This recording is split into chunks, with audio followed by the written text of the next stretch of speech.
Here's a fact that sounds made up. In Georgian Britain, a single pineapple could cost 60 pounds. That is about 5,000 pounds in today's money for one piece of fruit. And most people who paid it never took a bite. They rented it. A hostess would hire one pineapple for the night, set it at the center of the table, and let her guests gawk. The next evening, that same fruit went to somebody else's party. Foods have been worth more than gold before.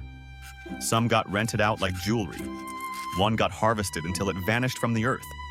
Here are 3 of them. Start with that pineapple. When Christopher Columbus carried one back from the Caribbean in 1493, Europe had never seen anything like it. For the next 200 years, growing one in a cold northern country was nearly impossible. You needed a heated glass hothouse and a gardener who really knew his craft. So the fruit turned into a flex. By the 1700s, shops in Britain would rent you a pineapple by the day. You showed it off, never cut it, and passed it on until it rotted. Some people even carried one around town under the arm, just to be seen with it. In 1761, a Scottish laird loved the fruit so much that he built a giant stone pineapple onto his garden wall.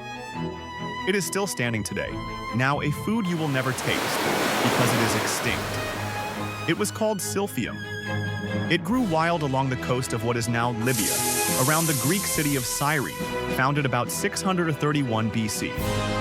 Cooks used it like a mix of garlic and rich stock. Doctors used it as medicine. It was so valuable that the city stamped the plant right onto its silver coins. Pliny the Elder wrote that it was worth its weight in silver, and that Julius Caesar kept about 1/500 pounds of it locked in the state treasury next to the gold. Then it got picked, grazed, and dug up faster than it could grow back. By the 1st century AD, it was gone.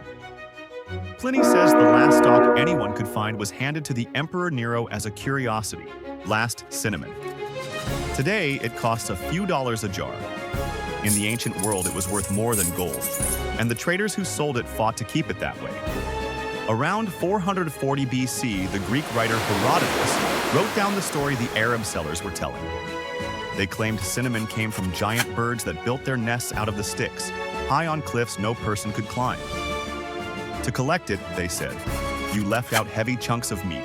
The birds hauled the meat up, the nests cracked under the weight, and the cinnamon tumbled down. It was pure invention. The real source was South Asia, and the lie kept the price sky high. Pliny the Elder saw through it and said the tale was made up to raise the cost. How prized was it? When Nero's wife Poppaea died in 65 AD, Pliny says he burned more perfume and spice in a single day than the whole of Arabia produces in a year. So there is your answer. People rented pineapples like party dresses, guarded a Roman herb until they loved it into extinction, and told bird stories to protect a spice. The value did not fade because the food got worse. It faded because the food got common or got gone. New food history every week.